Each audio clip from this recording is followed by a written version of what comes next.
Jai Shri Krishna. This video is for Gita Olympiad 2025 and this is in Hindi, but it is regarding Gau Seva. As I live in Canada, I cannot visit Gaushala, but I can be a pracharak of Gau Seva. So today's video is going to be in Hindi to reach out to the larger audience. आज हम श्री कृष्ण और गाय के बारे में बात करेंगे। सबके आराध्य उपास्य भगवान है और भगवान की भी उपास्य आराध्य गौ माता है। तो भगवान इष्ट है और इष्ट का इष्ट गौवंश है, गौ माता है, इसलिए गाय अति इष्ट है। भगवान कृष्ण के जन्म पर श्री वसुदेव जी ने 10,000 पयस्विनी गायों के दान का संकल्प लिया था। नंदोत्सव में भी 20 लाख गायों का दान किया गया था। ब्रज शब्द का अर्थ ही है गोष्ठ और ऐसा गोष्ठ जिसमें 1 करोड़ गोवंश निवास करते हैं। पुतना की छाती जब ग्वाल बालों ने श्री कृष्ण जी को उतारा। हमें मालूम है कि पुतना का वध श्री कृष्ण छोटे से हमारे श्री कृष्ण ने किया था।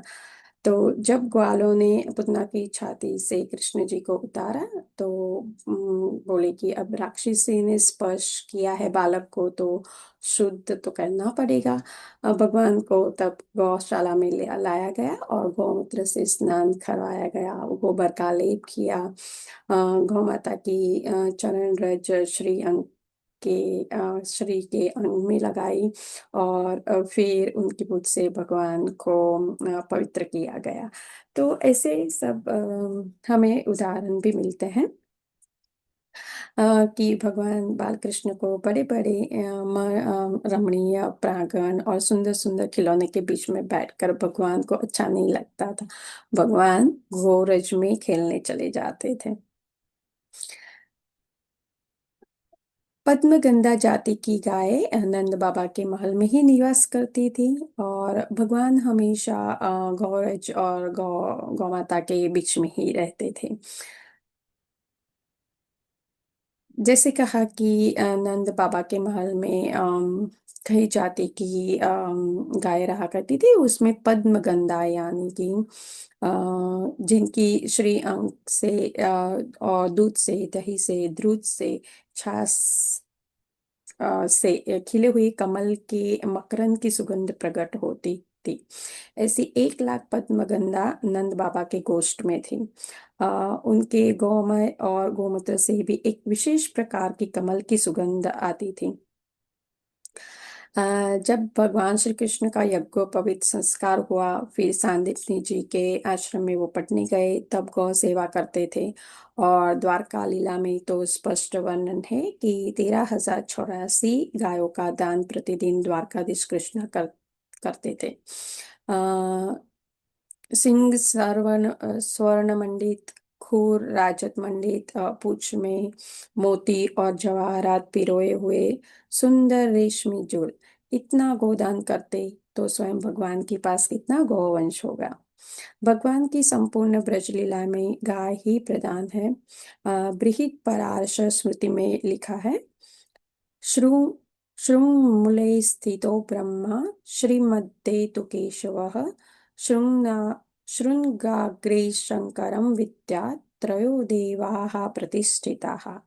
यानी कि गाय के सिंह में मूल भाग में ब्रह्मा जी रहते हैं, मध्य में भगवान केशव और सिंह के अग्र भाग में शंकर जी देवता गौमाता के प्रतिष्ठित है। और गायों में भिन्न त्रिदेव भी, गायों से भिन्न त्रिदेव नहीं है। धर्म का जन्म गाय से है क्योंकि धर्म और वह वृषभ रूप है और गाय के पुत्र को ही वृषभ कहा जाता है। अन्न की प्रसूति के लिए धर्म ने धारण किया वृषभ रूप। जब हम गाय का स्मरण करते हैं, गाय का स्मरण करके, गाय को नमस्कार करके जो गाय की प्रदक्षिणा करता है, उसमें मानो 7 द्वीप और 7 समुद्र वाली पृथ्वी की प्रदक्षिणा कर ली। जो गाय को केवल चारा डाल दे, जल पिला दे अथवा नित्य ग्रास अर्पित करे तो वह 100 अश्वमेध के समान पुण्य माना जाता है।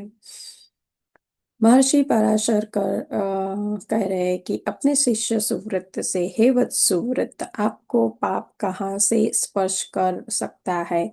जिसके घर में कहाँ से अमंगल हो सकता है? जहाँ गाय प्रसन्न होकर निवास करती है, बछड़ों और बच्चियों के साथ उस घर में कभी अमंगल नहीं होता है। जहाँ गाय परिवार के सदस्य की तरह निवास करती है। तो आज के लिए बस इतना ही। और ये जो सीरीज है वो गौ सेवा के माध्यम से, इस वीडियो के माध्यम से मैं उसका जितना भी प्रचार कर सकती हूँ मैं करने की कोशिश कर रही हूँ। जय श्री कृष्ण।